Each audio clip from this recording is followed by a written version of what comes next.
She stood in front of the mirror, looking at the wedding ring on her hand for the last time. Her husband, Graham Whitmore, had just said something that silenced the entire room. "You're nobody, Aveline. I chose someone with real value." The woman beside him was Vivienne Sterling, the billionaire everyone admired from a distance. Aveline did not cry. She only smiled, because Graham did not know a secret buried under years of silence. The person behind the $280 million anonymous investment that had saved Vivienne's empire was her. And later that night, when Vivienne called, she said only one sentence. "Aveline, it's time he finds out who you really are."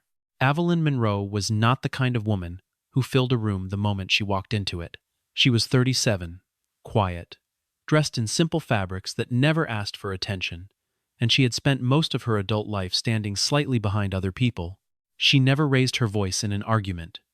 She never wore anything that cost more than the people around her could afford to notice. Waiters forgot her name within minutes of meeting her, and she preferred it that way. There was a stillness to her that some mistook for emptiness, though anyone who watched closely would have seen something else entirely, a kind of patience that came from knowing exactly how the story would end long before anyone else did. Her husband was a different creature altogether. Graham Whitmore, 40 years old, broad-shouldered, always in a tailored suit that fit like an argument he intended to win, had spent a decade climbing toward the title of senior executive at Halworth Capital, one of the city's oldest financial firms. He measured success in square footage and seating charts, in whose table he was invited to, and whose calls he no longer had to return himself. On the surface, he looked like a man who had arrived. Underneath, he was still counting, always counting, comparing his numbers to everyone else's, and increasingly comparing his wife to the wives of men he wanted to become. Inside the marriage, something had been eroding for years, quietly, the way water eats through stone without ever making a sound loud enough to notice. Graham had started saying things at dinner parties that he thought were compliments to himself, and insults he assumed Aveline was too soft to catch.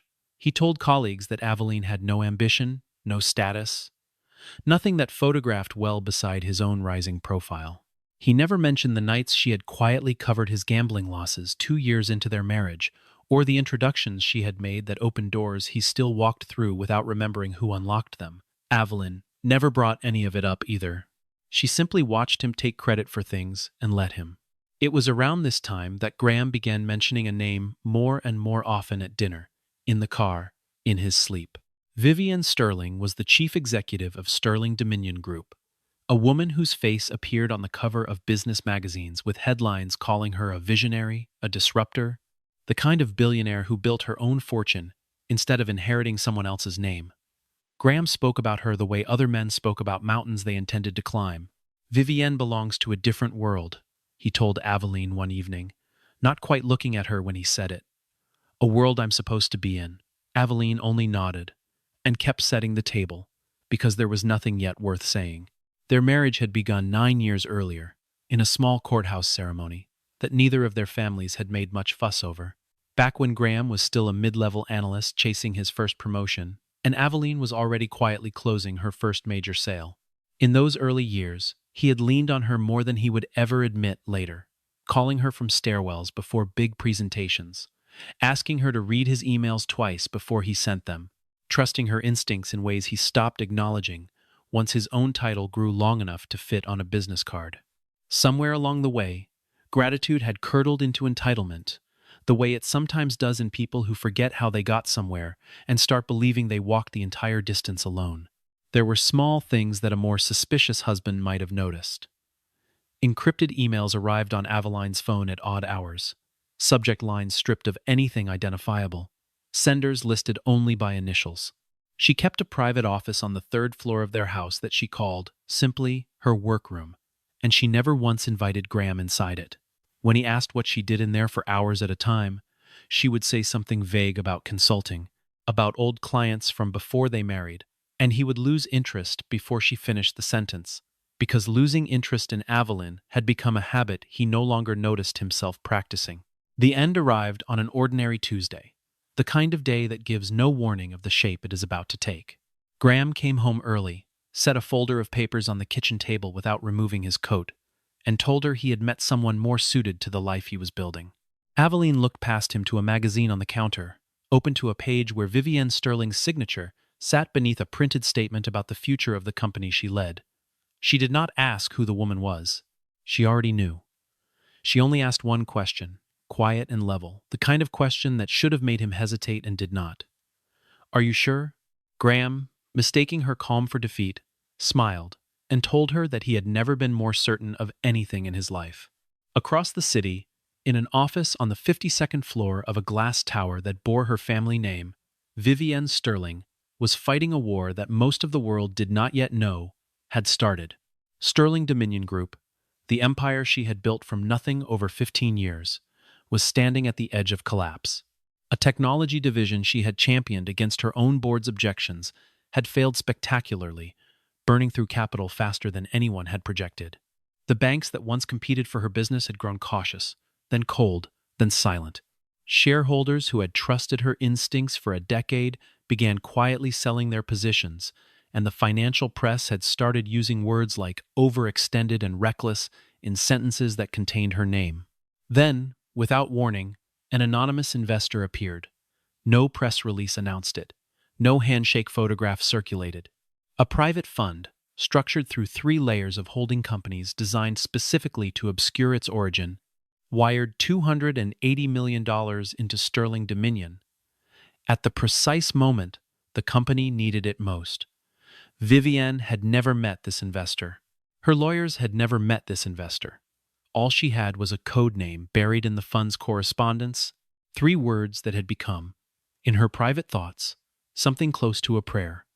She called the sender only that, the silent partner. She wondered, more nights than she admitted to anyone, what kind of person gave away that much money and asked for nothing in return but silence. While Sterling Dominion clawed its way back from the edge, Graham grew closer to Vivienne through a series of business functions that had nothing to do with Aveline and everything to do with the version of himself he wanted the world to see.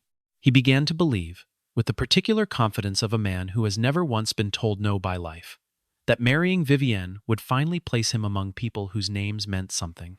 He told friends over expensive dinners that his marriage had simply run its course, that Aveline had been a chapter he'd outgrown. He did not know that Aveline heard about it the same week, relayed secondhand by a mutual acquaintance who assumed she would be devastated. She was not. She simply closed her laptop and went back to work. It was around that time that a message arrived on an encrypted channel Aveline rarely checked in front of anyone.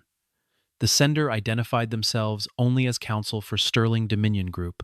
The message was brief. Vivienne Sterling wishes to identify and meet the individual behind account M17. Aveline read it twice, her expression unreadable in the blue light of the screen. She typed a single reply. Not yet. Somewhere in that short refusal was the shape of a plan already taking form, though no one around her, least of all her husband, had any idea that Aveline Monroe was not a woman standing outside the story. She had been writing parts of it for over a year. Graham did not simply want to end the marriage. He wanted Aveline to understand exactly how far beneath him he believed she had always been. He chose to make the announcement public, at a gathering of the city's financial elite, in a ballroom filled with the kind of people whose approval he had spent his entire career chasing.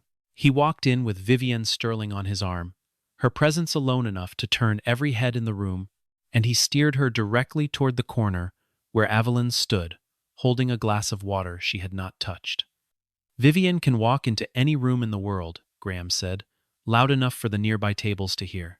Then he turned to his wife, and his voice dropped just enough to sound cruel instead of careless.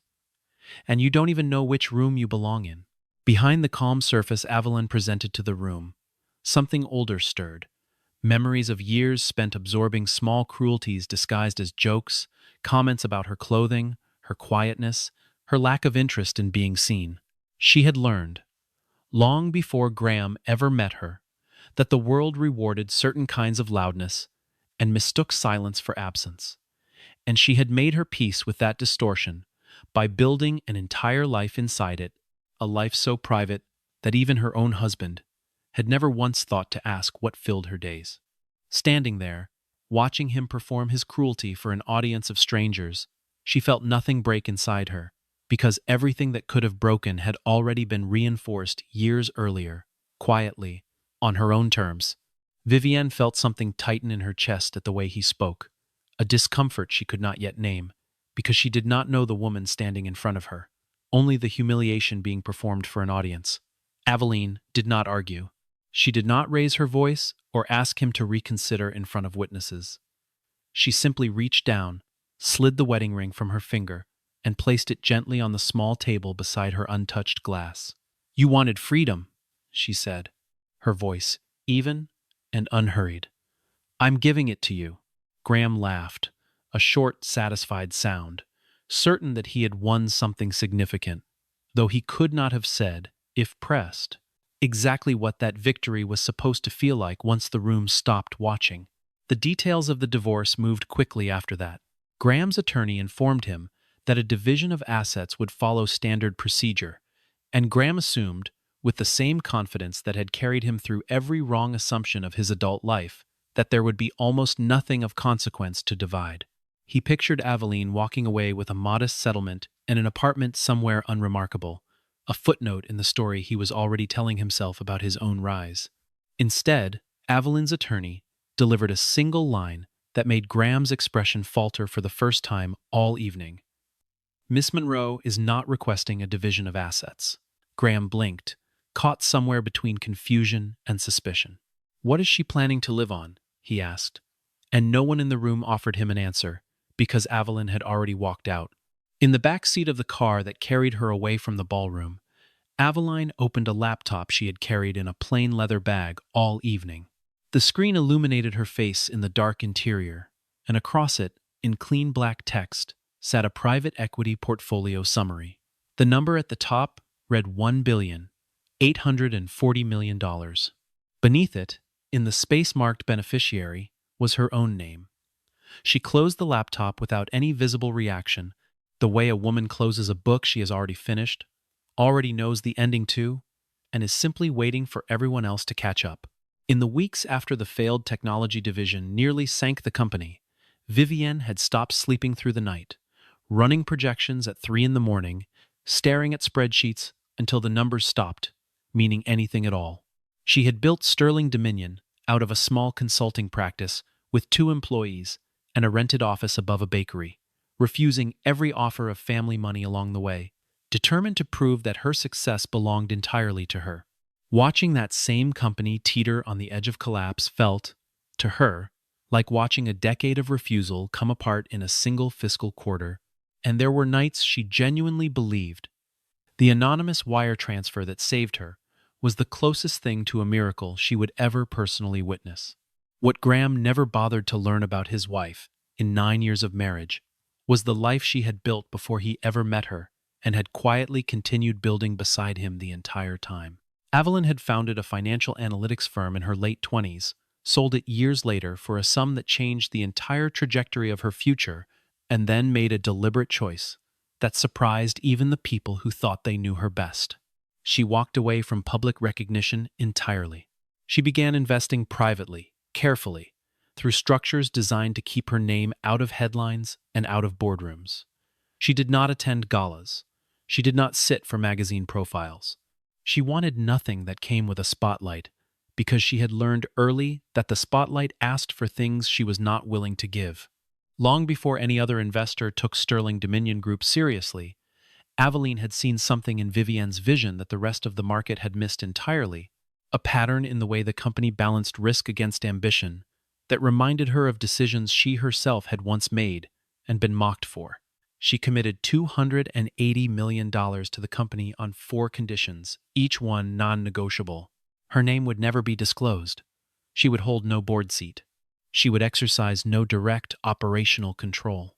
And Vivienne would be left completely free to run the company according to her own judgment, without interference from the person who had just become her single largest financial backer. Aveline's reasoning had little to do with profit, though profit followed naturally enough. She believed in something rarer than returns.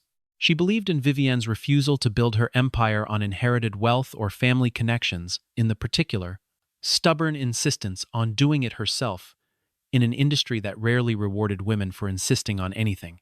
Aveline recognized that kind of resolve, because she had lived a version of it herself, quietly, without an audience, for most of her adult life.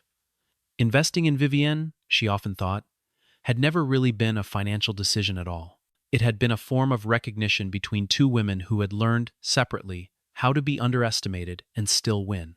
While Aveline kept that secret sealed inside encrypted accounts and shell entities, Graham's public relationship with Vivienne accelerated into something he treated as inevitable. He began telling friends he expected to eventually be welcomed into her inner circle, perhaps even her boardroom, as though proximity alone entitled him to influence he had never earned. "I'm finally with a woman who deserves to be beside me," he announced at a dinner party, unaware that Aveline had heard about the comment within hours, relayed once again by someone who expected outrage and received, instead, a quiet, almost amused response. "He still doesn't understand anything," Aveline said, and went back to reading the report open on her desk. The unraveling began with a routine document. Vivienne's internal finance team flagged a scheduled restructuring of one of the company's largest silent investment positions, a formality that should have passed through her office without incident. But when the paperwork crossed her desk, one line stopped her cold. The legal representative listed for the controlling entity behind account M17 was named for the first time in the fund's history in full. A. Monroe. Vivienne stared at the two words for a long moment, feeling something shift beneath the surface of a life she had believed. Until that instant, she understood completely. She did not confront anyone immediately. Instead, she asked her legal team to trace the full ownership structure behind the fund, layer by layer, the way one peels back wallpaper to see what has been hidden underneath for years. Shell company after shell company fell away under careful scrutiny, each one designed to obscure the last, until a single name remained standing at the center of it all, with nowhere left to hide. Aveline Monroe. Vivienne sat with the report in front of her, long after her staff had left for the evening, turning the truth over slowly, testing its weight, because it was not simply the identity of an investor she was confronting. It was the memory of a woman she had dismissed too easily, at parties, in passing, as someone's forgettable wife. She thought back to every gathering where Aveline had stood quietly at the edge of the room, watching everything and saying almost nothing, never once positioning herself for credit or attention. She remembered the strange, specific knowledge Aveline had once offered in an offhand comment about a market shift months before it happened. Information Vivienne had assumed came from casual reading rather than direct involvement. Piece by piece, the picture rearranged itself into something Vivienne had been too distracted, too consumed by Graham's noise, to notice sooner. The nobody at every party had been the one steadying the ground beneath her feet the entire time. Vivienne arranged a meeting through a channel with no paper trail, a private dining room in a restaurant that did not take reservations under recognizable names. When Aveline arrived, unaccompanied, dressed exactly as plainly as she had been the night Graham humiliated her in the ballroom, Vivienne felt the full strangeness of the moment settle over the table between them. "Why didn't you ever tell me?" Vivienne asked, her voice quieter than she intended. Aveline answered without hesitation, the way someone answers a question they have already rehearsed in their own mind many times. "Because you never needed to know my name. You only needed to know the money was real." Vivienne studied her for a long moment before asking the question that had been sitting beneath every other question since she opened that document. "Does Graham know?" Aveline shook her head once. "No." A silence passed between them, heavy, with everything neither woman wanted to say aloud yet. Vivienne finally broke it. "What are you going to do about him?" Aveline's answer came without anger, without theatrics, delivered the way she delivered every decision that mattered. "Nothing." Vivienne blinked, genuinely surprised. "Nothing?" Aveline met her eyes directly for the first time since sitting down. "I don't need revenge. I only need him to see, on his own, exactly what he threw away." Vivienne considered that for a moment, then leaned forward slightly, something resolute settling into her expression. "Then let me help you." In the weeks that followed, Graham and Vivienne appeared together at increasingly public events, their photographs circulating through business, press eager for a narrative about a billionaire, finally choosing love over solitary ambition. Graham allowed himself, for the first time in years, to believe he had reached the summit he'd been climbing toward his entire adult life. He began referencing a future seat on Sterling Dominion's board in conversations with colleagues who had never once heard Vivienne mention any such plan. He told people he expected equity, operational input, a formal role befitting what he now considered his position beside her. Vivienne, for her part, said very little in response, watching him carefully, the way one watches a pattern begin to repeat itself before deciding whether it is worth interrupting. He had already, in his own mind, begun redecorating a version of his future that included private jets and board retreats, a future where his opinion mattered in rooms he had never actually earned entry into. He mentioned, more than once, to old college friends that he expected to be the one advising Vivienne on major decisions before long, describing himself as a steady hand behind a brilliant but occasionally impulsive woman, a description that had nothing to do with the woman he was actually dating, and everything to do with the story he needed to tell about himself. None of the people around him corrected him, mostly because none of them yet knew how untrue it was. It did not take long for Graham's ambitions to sharpen into something closer to greed. He requested access to internal accounts under the pretense of understanding his future partner's business better. He hinted, more than once, at wanting influence over upcoming deals, framing every request as an act of devotion rather than what it plainly was. Vivienne began to see, with growing clarity, the outline of a man who had never actually wanted her. He had wanted what she represented, the same way he had once wanted a wife who reflected well on his ambitions, rather than a woman he took the time to actually understand. Meanwhile, Graham continued speaking about Aveline with a dismissiveness that had curdled into something closer to contempt, telling anyone who would listen that she had never accomplished anything worth mentioning. A financial journalist, working on a profile piece about Vivienne, asked Graham directly one afternoon whether he kept in touch with his former wife, whether he knew what she had been doing since the divorce. Graham laughed the question off entirely. Her? She's never done anything significant in her life. He said it easily, without a flicker of doubt, the way a man speaks when he has never once been forced to reconsider his own certainty. Vivienne, standing nearby during the interview, heard every word of it, and something in her expression went very still.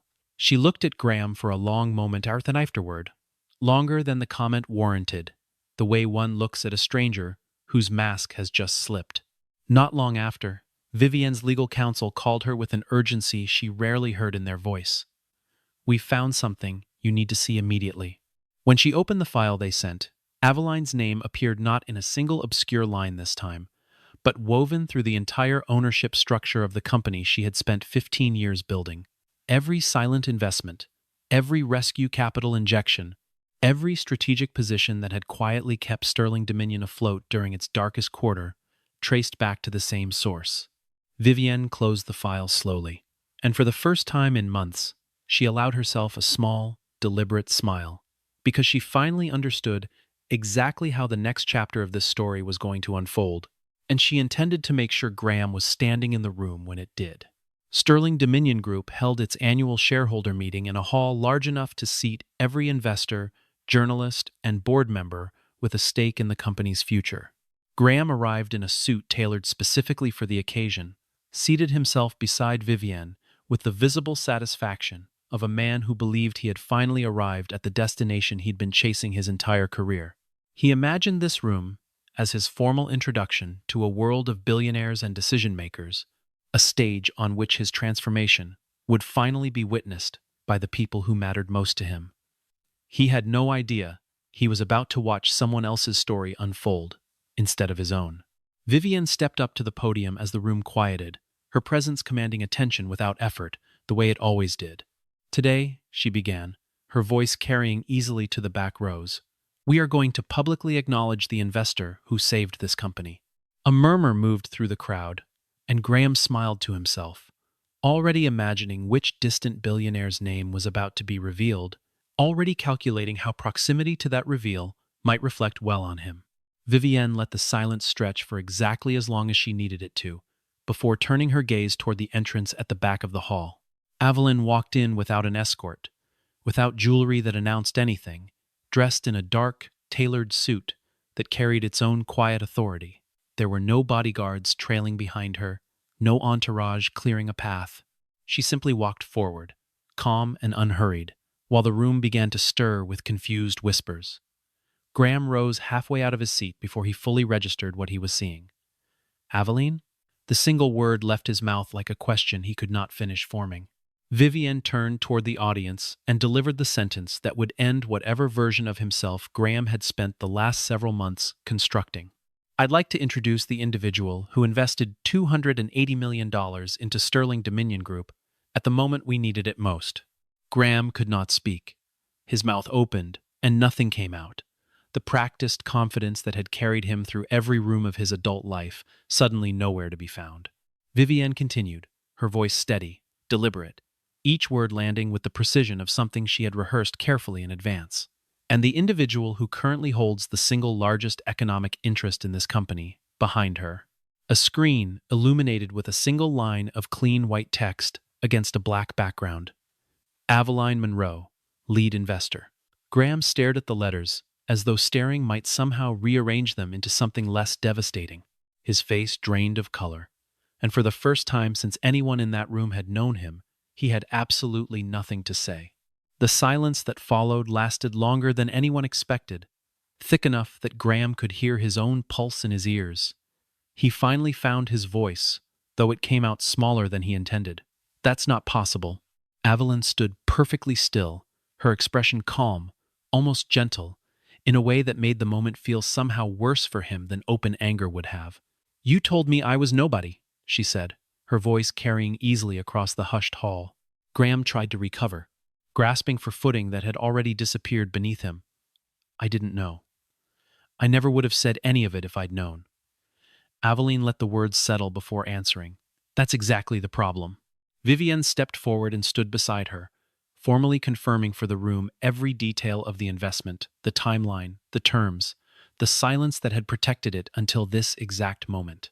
Shareholders who had spent the evening making polite conversation with Graham began turning their attention away from him entirely, redirecting questions toward Aveline instead. People who had shaken his hand an hour earlier, now avoiding his eyes as though he had become something unfamiliar and faintly embarrassing to be near. Graham understood, in real time, in front of everyone, that he had traded away a woman of extraordinary substance for a relationship built entirely on the fantasy of what proximity to power might make him. The woman he had dismissed as insignificant held more influence in that single room than he had ever managed to accumulate in his entire career. You could give me another chance, Graham said quietly, stepping closer, his voice stripped of all the confidence it had carried only minutes earlier. Aveline studied him for a long moment before answering, her tone even, without cruelty, without triumph, only clarity. You didn't leave me because I had no value. She let the sentence breathe before finishing it. You left me because you were never capable of seeing it. Graham had no response to offer. He simply stood there, in front of the people whose respect he had spent his entire life chasing, and understood, perhaps for the first time, exactly what he had lost. The consequences arrived quickly once the meeting ended. Graham's position at Halworth Capital, already fragile beneath the surface, began to unravel within days, as clients and colleagues distanced themselves from a story that had become public in every financial circle that mattered. Partners who had once courted his opinion stopped returning his calls. Vivienne formally ended whatever remained of their relationship within the week, delivering the news with the same clarity she brought to every difficult decision in her career. I need someone who loves me, she told him, not someone who loves what I represent. Graham had no argument prepared for that either. Desperate and unmoored, Graham reached out to Aveline directly, showing up outside her office one evening with an apology he had clearly rehearsed on the drive over. He admitted that ambition had blinded him, that he had mistaken proximity to wealth for genuine worth, that he had spent years measuring his wife against a standard that had never actually mattered. Aveline listened to all of it without interrupting, and when he finished, she did not offer forgiveness or reconciliation. She asked, simply, that he complete the divorce paperwork without further delay. No dispute over assets, no public statements, no attempt to drag her name through the version of the story he might have preferred to tell. In the weeks after the shareholder meeting, Graham tried every version of persuasion he could think of, First anger, then flattery, then a long letter he wrote and rewrote a dozen times before deciding not to send it at all. He told mutual friends that Aveline was being cold, that she was punishing him for a mistake any ambitious man might have made under the right circumstances, unable to hear how hollow the excuse sounded even to the people who still answered his calls out of habit. He had spent so many years believing that charm could repair anything he broke that he genuinely struggled to accept a silence that offered him nothing to charm his way through, no anger to soften, no ultimatum to negotiate, only a door that had already, quietly, closed. That restraint hurt him more than any confrontation could have. Graham had braced himself for anger, for a fight, for something he could push against and eventually overcome the way he had overcome every obstacle in his professional life. Instead, he was met with a woman who required nothing further from him at all, who had already moved so far beyond the reach of his approval that his apology landed somewhere in empty space. He understood, standing on her doorstep in the fading evening light, that Aveline had not destroyed him. He had done that entirely on his own, one careless comment at a time, over the course of years he could never get back. Vivienne, for her part, spent those same weeks reevaluating far more than one failed relationship. She began asking sharper questions of everyone who sought a place near her, no longer satisfied by charm or confidence alone, looking instead for the quieter qualities Aveline had shown her, without ever intending to teach a lesson. She grew more careful about whose ambitions she allowed to orbit her own, and more generous, in turn, toward people who had never once asked her for anything. The company itself grew steadier in the months that followed, no longer defined by the crisis that had nearly ended it, but by the partnership that had quietly grown out of its recovery. In the months that followed, Vivienne and Aveline settled into a partnership built on something rarer than shared ambition. It was not born of Aveline's need for money, since she had never lacked for that, but from a philosophy the two women discovered they held in common. Real power, they agreed, quietly, over long conversations that never once required an audience, never needed to be performed for anyone else to feel legitimate. Vivienne offered Aveline a formal role as strategic partner in the company's next chapter, and Aveline accepted, not for recognition, but because she had finally found someone whose vision she trusted as completely as her own instincts.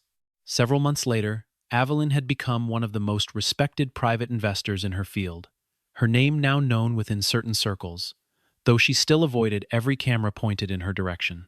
She kept the same modest wardrobe, the same quiet apartment, the same unhurried way of moving through a room without asking it to notice her. She turned down interview requests and magazine profiles with the same even politeness she had once used to deflect Graham's dismissiveness. Vivienne offered her a formal seat as strategic partner on the company's next major initiative, and Aveline accepted not because she needed the title, but because she had finally found a partnership built on mutual respect rather than performance. He eventually left Halworth Capital altogether, taking a smaller position at a firm 2 tiers below the one he had spent his career building toward, a demotion he described to acquaintances as a fresh start whenever anyone was polite enough to ask.